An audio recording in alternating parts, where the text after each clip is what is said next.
We're in good form. We've had a good couple of weeks. We've just played a tournament out in Lyon, which is good preparation, which went pretty well. Now we're up here today for a final bit of preparation prior to travelling on Sunday.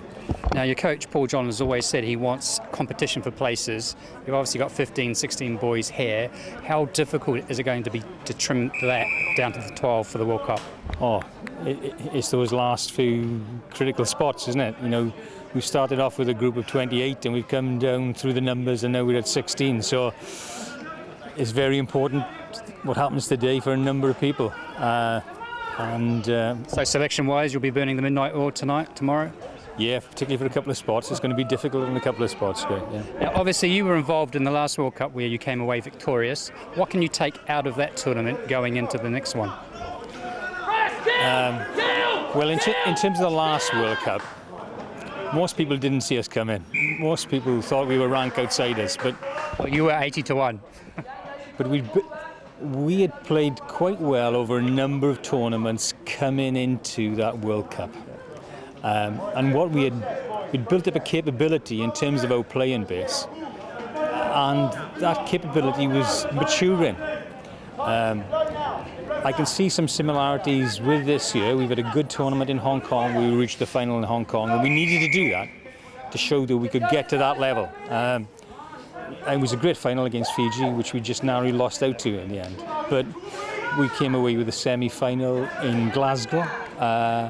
So there've been a number of high points in the year, and this side, they're good enough to go and beat anyone, as long as they believe in it.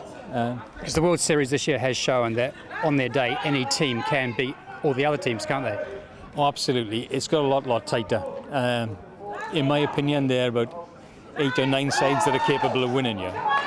But any one of the other sides will cause a shock. There's a shock game in any of the sides. Obviously, to win, you've got to win either 5 or 6 of those games, and you've got to be pretty consistent. So you'd look to that top 9 sides who are the most consistent of the sides. The tournament is actually over three days. Does that help you in your planning? It's different.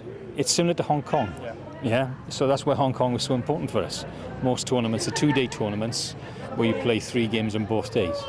This one is slightly different to that again, where the games are spread out over 3 days. So your mental preparation and knowing what you have to do is critical. Yeah. Now, the Japan tour has just recently completed. Another 3 players coming through from the Sevens have made their debut for Wales at full international level. You're obviously doing something right. Yes, we're very proud of that. You know, over the past 7.5 years now, that's the 26th player who has spent some time within the unit and come through there, you know. So we are part of that developmental system which gets those players there, you know. Well, what we can do is rapidly accelerate a number of those players in certain situations. Certain of the players spend a lot longer in time with us, you know, like Alex Cuthbert spent most of his development career with us, you know. Others of them spend medium levels of time, like Tiprick, who spent a full year with us on the circuit. And of this last bunch, Owen Williams spent a fair proportion of last year with us. Rhys Patchell spent the whole of last year with us. So it definitely prepares those players, because the level and standard of the games within the series is now, every game is an out-and-out war. So finally, looking ahead to Moscow, are you going there in an optimistic frame of mind? Yeah, optimistic, realistic and balanced. I hope we go in there, you know, we've got a tough pool. There are 4 good sides in that pool, and it's particularly strong with Fiji and ourselves in that pool. It will be a shootout.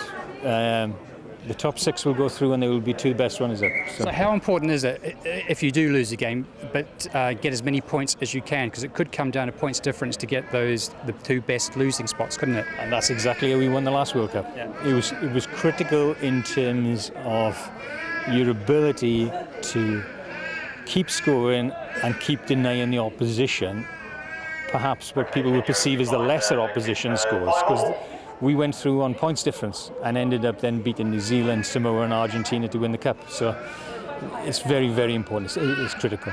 Di, all the best. Thanks, Graeme. Thanks very much.